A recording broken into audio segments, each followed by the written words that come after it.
الحمدللہ رب العالمین والصلاة والسلام علی سید المرسلین اما بعد فاعوذ باللہ من الشیطان الرجیم بسم اللہ الرحمن الرحیم۔ اللہ تبارک و تعالیٰ کا بڑا کرم ہے کہ ہم سائیں محمود بابا اور سائیں ہیرا کے پاس موجود ہیں۔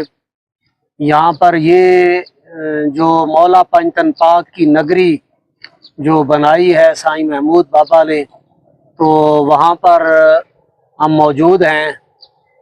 تو گفتگو پچھلے ولاگ کے اندر چل رہی تھی، وہ عشق کی باتیں، محبت کی باتیں اور فقر کی منازل کی باتیں چل رہی تھیں۔ اسی گفتگو کو مزید آگے بڑھاتے ہیں۔ بابا جی شفقت فرمائیں، کچھ ہمیں اپنے قیمتی نوادرات سے نوازیں۔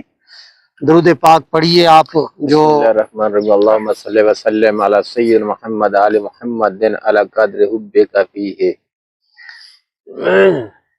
یہ بابا جی سائیں ہیرا ایک دن مجھے فرما رہے تھے کہ جو ہے نا جی ہزاروں من وزنی جو ہے نا جی لوہا، یعنی کہ جہاز کی ایئرپلین کی صورت کے اندر انہوں نے ہوا کے اندر اڑا دیا ہے۔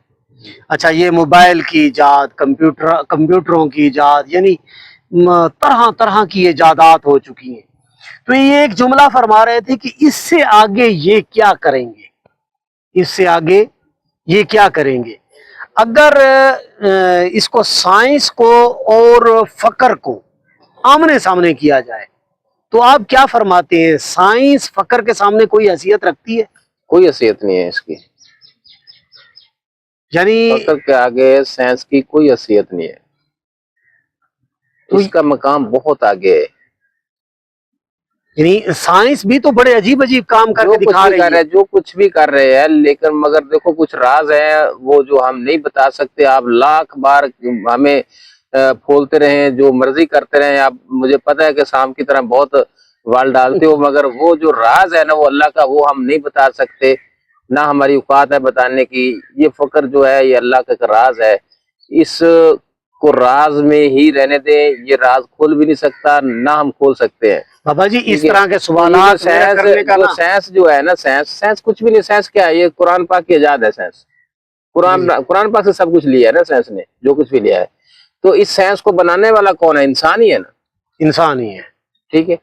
تو سائنس نے جتنا بھی ایجاد کیا کسی نہ کسی مشینری کے ذریعے کیا ہے۔ جو درویش فقر وہ ہے کہ وہ ساری مشینری کی جتنی بھی کٹاکری ہے اس کے اندر موجود ہے۔ یعنی یہ تو سکرین کا محتاج ہے، یا آپ ٹیلی فون پہ مثال کے طور پر ہر بات کسی کرتے چیز کا محتاج ہے۔ ہزاروں میل دور بیٹھ کے آپ بات کرتے ہیں، ٹھیک ہے جی، تار کا سسٹم بھی ختم ہو گیا، موبائل سے بات کی جا رہی ہے۔ اچھا کسی کا سہارا لیتے ہیں نا، جی جی جی، تو فقر وہ ہے جو کسی چیز کا بھی محتاج نہیں ہوتا۔ کل جو ہے نا جی وہ آپ کے ہاتھوں سے تراشے ہوئے ہیرے نے بھی یہ بات کی تھی، وہ فرما رہے تھے جی کہ اسی کوئی موبائلاں دے محتاج ہاں۔ تو یہ اس میں سے میں نے تھوڑی سی مطلب اس پر میں نے توجہ دی، کافی میں اس کے بارے میں سوچتا رہا۔ وہ اکثر جو ہے نا پکچر کی طرف دیکھتے ہی نہیں، اگر واٹس ایپ پہ ان کے ساتھ بات ہو رہی ہو نا تو وہ اپنی مستی کے اندر مست ہوتے ہیں۔ اس کی نظر ہی کہیں اور ہوتی ہے نا، وہ اس کو آپ نے بڑی غور سے دیکھا بھی ہوگا کہ آپ کی طرف یا کسی اور کی طرف نظر اس کی ہوتی نہیں ہے، اس کی نظر ہی کہیں اور ہوتی ہے۔ تو وہ باتیں بھی کر رہا ہوتا ہے اور ہر بات کو سمجھ بھی رہتا ہے، آپ منہ میں بھی بات کریں تو اس کا جواب فوراً آپ کو دیتا ہے وہ۔ جی جی بالکل، مطلب یہاں تک میں نے تجربہ کیا ہے کہ اگر بات ہم زبان پہ بھی نہیں لاتے، دل کے اندر جو ہے نا جی ایک سوال کرتے ہیں نا جی، تو اس کا بھی وہ تقریباً جو ہے نا جی کوئی 20 25 30 سیکنڈ کے بعد جو ہے نا ایسے، اچھا پھر ایسا انداز اختیار کریں گے، بات کا جواب دے دیں گے اور ایسا انداز اختیار کریں گے کہ پتہ بھی نہیں چلنے دیں گے، یعنی اس طرح کا بھی سسٹم ہو جاتا ہے۔ تو یہ کوئی جیسے جس کو آپ ریاضت کہتے ہیں یا جس کو آپ ایک محنت کہتے ہیں، یہ ساری چیزیں کرنے کے بعد یہ کیٹیگریاں آ جاتی ہیں۔ جی دیکھو نا کہ اس کی آپ ریاضت، اس کی محنت دیکھیں کہ وہ جوانی کے عالم میں اس وقت بچوں کی پتہ نہیں کیا کیا خواہشاتیں ہوتی ہیں، تو اس کی صرف ایک ہی خواہش تھی کہ مجھے اللہ چاہیے، مجھے اللہ چاہیے، ٹھیک ہے۔ اس کو روکتے ہوئے بھی اس نے کہا نہیں مجھے اللہ چاہیے۔ شادی کی کوشش کی گھر والوں نے، بلکہ شادی کر بھی دی اس کی، لیکن اس نے ایک رات میں اس کو فارغ کر دیا کہ بھائی میں آپ کے قابل نہیں ہوں، ٹھیک ہے، تو آپ چلے جائیں۔ تو وہ چلی گئی. تو مگر یہ کہ دیکھو اس نے اتنی عمر میں اس نے ہر چیز وہ حاصل کر لی کہ ہر چیز کو فنا کیا, اس نے ہر خواہش کو فنا کیا, اس نے کسی چیز کی طلب نہیں کی, صرف فقط اللہ کی طلب کی. ٹھیک, اس نے گھر چھوڑ دیا, اس نے ہر چیز چھوڑ دی. ٹھیک ہے, اس نے مستقبل کے بارے میں کچھ نہیں سوچا, اس نے کہا فقط مجھے اللہ چاہیے. تو جب انسان اس وقت وہ گناہوں سے بھی پاک تھا, ہر چیز سے پاک تھا, تو قلب بھی اس کا پاک تھا. مقصد کہ جو بعض وقت انسان سے بہت سارے گناہ ہو جاتے ہیں, تو وہ تبھی اس نے وہ عمر بھی طے نہیں کی تھی, تو اس کے اندر وہ چیزیں موجود تھی کہ جس کو اتنا بڑا جوز نہیں کرنا پڑا. تو اللہ پاک نے اس کو عنایت عطا کی ہر چیز. تو اب وہ اس نظارے میں بیٹھا کہ اس کو اگر آپ کہیں نا کہ ابھی ہم بادشاہی دیتے ہیں تو وہ بادشاہی کو ٹھوکر مارے گا. سبحان اللہ. یہ میں بابا جی یہ عرض کرنا چاہوں گا کہ کچھ لوگ جو ہے نا اپنے زندگی کے کیے ہوئے گناہوں کو مد نظر رکھ کے نا تو پیچھے ہٹ کے بیٹھ جاتے ہیں. تو یہ ایک عجیب سا فلسفہ ہے. کیا گناہ گار کا وہاں کوئی وہ نہیں ہوتا؟ میں نے تو اکثر سنا ہے جی کہ چھوٹے سکے جو ہے نا جی سرکار کے دربار میں یہ بات نہیں ہے. گناہ گار کو تو اللہ پکار رہا ہے, وہ کہتا ہے کہ سچی توبہ تو کر ایک بار. جی, تو سچی توبہ دیکھو, نوجوان جو سچی توبہ کرتا ہے تو اس کا اجر بھی دیکھو کتنا ملتا ہے. اللہ تو پکار رہا ہے بندے کو, اپنے کو, تو ایک بار میرے در پہ آ, سچی توبہ کر کے آ. تو جو اس کی توبہ, تو توبہ والے کی تو منزل ہی بہت جلدی قریب ہوتی ہے. جی بابا جی, اسلام کے اندر 4 شادیوں کی اجازت ہے, اور یہ اصول و ضوابط ہیں سب کی جو ہے نا جی. ایک باقاعدہ نکاح سنت طریقہ ہے, یعنی سرکار علیہ السلام نے بھی شادیاں فرمائی, صحابہ کرام نے بھی کی, سب نے. تو یہ اس میں یہ کیوں منع کیا جاتا ہے؟ یا وہ جیسے یہ بابا خواجہ بابا فرید الدین گنج شکر رحمۃ اللہ تعالی علیہ کے بارے میں بھی کچھ ایسا منقول ہے, حضرت صابر پیا کے بارے میں بھی کچھ ایسا منقول ہے, یہ کیوں منع کیا جاتا ہے؟ ہاں, اس کی آپ کو جو ہے نا میں وہ ازدواجی زندگی سے فقیر کیوں بھاگتا ہے؟ تفصیل میں سمجھا دیتا ہوں. جی جی. بابا فرید سرکار نے شادی کب کی اس کا آپ کو پتا ہے؟ غالباً یہ مرشد خانہ بھی ہے ہمارے پاس, ہیرا صاحب بھی بیٹھے ہیں. میرے خیال کو غالباً کو 60 65 یا 70 سال کی عمر تھی جس وقت مرشد نے امر لگایا تھا کہ جاؤ فرید شادی کرو جا کے. صحیح. تو جب اس نے یہ ساری منزلیں طے کر چکا تھا, جی جی, اس وقت وہ ہیرا بن چکا تھا کہ اس کو اب کوئی چیز نقصان نہیں دے سکتی تھی. جی جی. تو اس وقت اس کو حکم دیا کہ جاؤ جا کے شادی کرو. تو صابر پیا کی طرف آ جاؤ. صابر پیا نے شادی کی تو اس کے ساتھ کیا ہوا یہ بھی آپ کو پتا ہے. وہ میں نے تو یہ سنا ہے جی کہ وہ جو ہی اس حجرہ روسی کے اندر داخل ہوئے, ایک نگاہ ڈالی تو وہ خاتون خانہ جو تھی وہ بھی پتھر کی بن گئی, بن گئی تھی.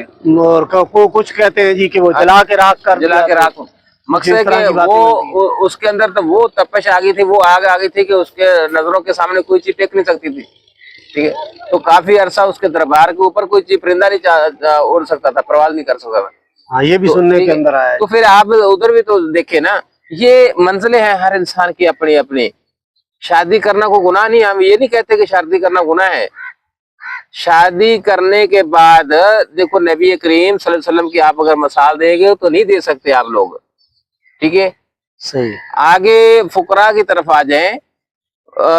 فقراء نے بھی اگر شادیاں کی ہے تو شادیوں والوں کی بھی منزل دیکھیں, جنہوں نے شادیاں نہیں کی جو جتی ستی ہوئے ان کی بھی منزلیں دیکھیں. ٹھیک ہے, تو اگر آپ کو بیوی ایسی بیوی مل گئی کہ جو خود قرب الہی والی ہو, جو خود عاشق رسول ہو اور طلب رکھنے والی ہو, اگر ایسی بیوی مقدر سے مل جائے خوش قسمتی سے تو پھر تو سفر آسان ہے.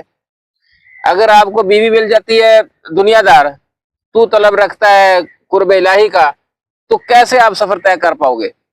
وہ تو آپ سے ڈیمانڈیں کرے گی, وہ تو آپ کو مطلب آپ کو ایک قدم دنیا کی طرف کھینچے گی, ایک قدم آگے آپ کو آگے نہیں چلنے دے گی. اگر آپ جاؤ گے تو گھر جو فارغ ہو جائے گا, ختم ہو جائے گا. ٹھیک ہے, یعنی مسائل کھڑے ہو جائیں گے, روز فتنہ فساد لڑائی جھگڑا, کیونکہ اس کے حقوق ہے. آپ پہلے بیوی کے حقوق پورے کرو گے تو کہیں اور طرف جاؤ گے نا. تو بیوی تو حقوق وہ ڈیمانڈیں آپ کو اتنی کر دے گی کہ آپ ایک قدم بھی قرب کی طرف نہیں جا سکتے. ٹھیک ہے, ہم ان منزلوں سے گزرے ہیں, گزر کے ہم نے جو عارفوں کی باتیں جو سنی ہیں, جو پڑھی ہیں, ان کی تحقیق کی ہے کہ بات سچ ثابت ہوئی ہے. تو ہم یہ نہیں کہتے کہ یہ شادیاں کرنا گناہ ہے. شادیاں کرنا سنت ہے, شادیاں کریں, لیکن آپ کے لیے سفر جو ہے وہ مشکل ہو جائے گا. ہم یہی تو کہتے ہیں کہ یا تو یار اپنی دنیا بسائیں, دنیا میں رہ کر بھی آپ نیکوکار بن سکتے ہیں, یہ تو نہیں بھی نیکوکار نہیں بن سکتے. شادیاں کریں, دنیا میں رہیں, دنیا میں رہ کر بھی نیکوکار بن سکتے ہیں, مگر فنا فی اللہ کا جو مقام ہے وہ حاصل نہیں کر سکتے آپ. تو جو فقر کا مقام ہے وہ فنا فی اللہ کا مقام ہے, تو وہ کیسے آپ حاصل کر لو گے؟ سبحان اللہ. بابا جی سائیں ہیرا تشریف فرما ہیں, میرا جی چاہ رہا ہے کہ کچھ بات ان سے بھی لی جائے کہ بابا جی, بابا فرید الدین گنج شکر رحمت اللہ تعالی علیہ, وہ آپ کا مرشد خانہ بھی آپ بتاتے ہیں, تو کچھ آپ شفقت فرمائیں گے, بابا فرید کی کوئی پیاری سی بات سنا دیں ہمیں. جنہیں آگے جتنے سارے ٹھیک کیتے ہیں صافی کری کرو آگے جنہیں کے بھی سر ٹھیک کیتے ہیں. سبحان اللہ. ٹھیک ہے, میرا خیال اتنا ہی کافی ہے, تو اجازت چاہتے ہیں. السلام علیکم. ٹھیک ہے جی, اجازت دیجئے, انشاءاللہ ملاقات ہوگی اگلے ولاگ کے اندر. السلام علیکم ورحمۃ اللہ.